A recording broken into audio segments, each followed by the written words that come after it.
좀 하나씩 설명해 드릴게요.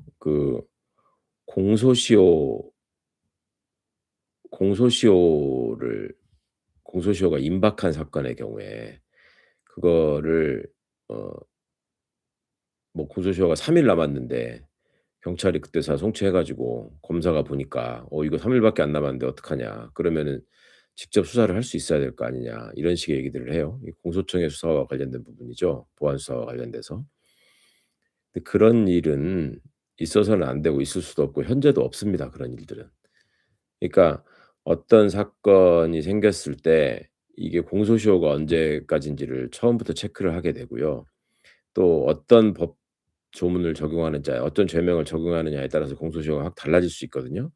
그런 점까지 염두에 두고 수사기관이 공소시효 체크하는 거는 이미 정착돼 있고, 또 앞으로 우리가 설계하는 제도는 지금처럼 경찰하고 검찰이 아주 완전히 따로 놀면서, 수사기관하고 공소기관이 완전히 따로 놀면서 "그래 너희들이 뭐 1 차적으로 해서 보고해 봐. 내가 검토해서 빨간 펜치도 해 줄게." 이런 거를 생각하시니까 자꾸 경찰이 뭘 잘못하면은 검사가 그러면 그걸 바로잡아야지 어떻게 하란 말이냐 이런 소리들을 하시는데, 지금 그게 아니에요. 지금 이번 수사구조 개혁으로 지향하는 바는 수사를 하는 과정에 있어서 어디가 어느 쪽에 한쪽을 지휘한다거나 어느 쪽에 한쪽 위에 군림한다거나 이러지 말고 인제 "서로 협력해라. 협력해 가면서 보완해 가면서 수사를 해라."라는 얘기를 하는 건데, 그러니까 박은정 의원이 법사위 해산 후에 왜 정성호 장관이랑 이런저런 얘기 나누는 과정에서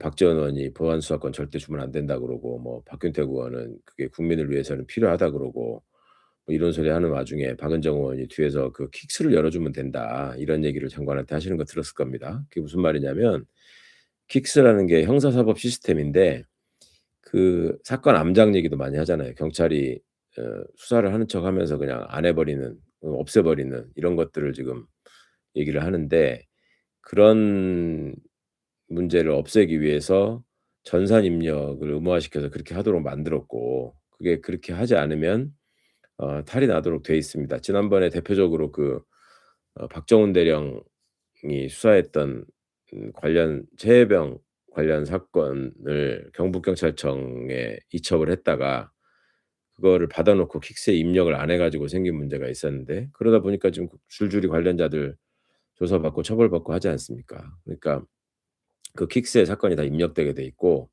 그거를 수사 검사를 어떤 그 공소청의 어떤 검사가 수사 경찰관이 하고 있는 그 사건을 배당받느냐 이런 것들이 다 정해지게 돼 있기 때문에 공소청 검사가 어떤 사건 수사가 진행되고 있는지를 진행 과정을 볼 수 있어요. 그리고 사건의 개요를 파악할 수 있게 해 주면 그거를 상호 감시 견제가 돼 가지고 이걸 중간에 사건을 없앤다거나 공소시효가 임박할 때까지 그걸 놔둔다거나 하는 일은 생기지가 않습니다. 그리고 설령 그런 일이 생긴다 그러면 그거는 그거를 모르고 넘어간 경찰의 책임인지, 아니면 공소시효를 놓친 그 공소청 검사의 책임인지, 이런 것들을 명확하게 규명해서 책임을 져야 될 일이지, 이 이 문제를 가지고 어 아주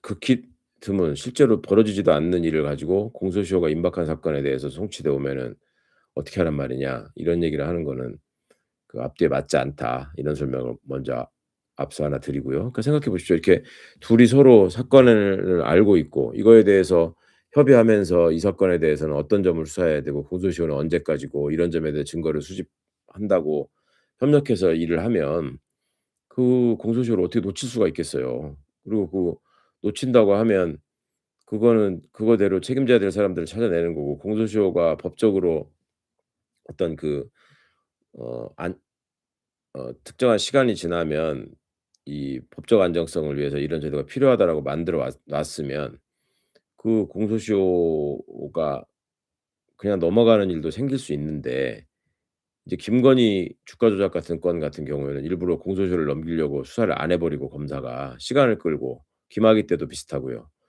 그런 식으로 했잖아요. 근데 그거는 검찰이 모든 권한을 다 쥐고 있고 아무도 감시를 안 하니까 그런 일이 벌어져서 이번에 인제 개편하는 과정에서는 경찰이 수사를 하고 그거를 공소청 검사가 지켜본다.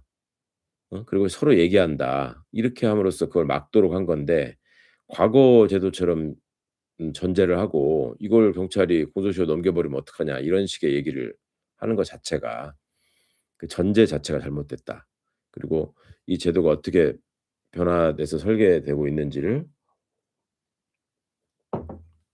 그냥 배제하고 현행 경찰 검찰 제도를 기준으로 얘기하고 있기 때문에 맞지 않다. 이 말씀을 드리는 거고요. 그다음에 구속 기간이 열을 해서 최대한 20 일까지밖에 할 수 없는데 그 구속 기간이 다 끝나가는 즈음에 추가 범죄나 이런 게 발견되면 어떡하냐. 이런 소리를 한단 말이죠. 그리고 또 다른 사람 더 처벌했어야 되는데 그 사람은 빼놓고 그냥 송치해 가지고 구속 기간이 그냥 다 지나가고 있으면 어떻게 하는 거냐. 자, 사람을 빼뜨리고 딴 사람을 가지고 수사를 했다. M1 사람을 구속을 해 놓고 수사를 했는데 딴 사람이 진범인 것 같다 그러면 그 사람은 빨리 풀어 줘야 되는 거죠. 그죠? 그게 어 법률가로서 어 법적 전문성을 가지고 인권을 옹호해야 되는 공소기관인 검사의 책무이기도 합니다. 그걸 통해서 인권을 보장하라고 설계해 놓은 제도이기 때문에 그런 거를 오히려 반가워해야 되는 거고요. 그다음에 사람이 이 가벼운 죄로 지금 구속이 돼 있는데 보니까 더 무거운 죄가 있더라. 그러면 그 기간이 얼마 안 남았으니까 그 무거운 죄를 검사가 직접 수사해 가지고 기소할 수 있어야 되는 거 아니냐 이렇게 생각하시는데 아니 그러면 그거대로 구속돼 있는 사건 먼저 기소하고 나머지 사건들도 추가 수사해서 기소하고 추가로 구속영장 발부하고 하면 되잖아요. 윤석열 때 지금 많이 보시는 거 아니에요. 그렇게 해결하면 될 일이지 또 억울한 사람이 갇혀 있고 진범이 따로 있었다 그러면 아까도 말씀드린 것처럼 억울한 사람 빨리 풀어 줘야 되는 거고 그리고 모든 부실 수사로 인해서 그런저런 구속 기간이 다 지나가도록 제대로 수사가 되지 않았다 그러면은 당연히 그래서 기소를 할 수 없는 상황이다. 그럼 당연히 불구속소를 하고 풀어 놓고 수사를 해야죠. 그게 당연한 거지 그 수사기관의 책임을 그러니까 국가의 책임을 왜 당사자한테 돌립니까? 그러니까 그거를 무조건 그 기존의 어떤 검찰 경찰 구도를 전제하고 '경찰은 나쁜 짓을 하려고 하고 검찰은 그걸 감시해야 된다.' 이렇게 이런 프레임으로 계속 보면은 애초에 이 제도 설계의 취지나 그 형사사법 체계의 변화에 대한 이해가 없는 그걸 도외시하는 발상에 불과하다. 이 말씀을 좀 드리는 겁니다.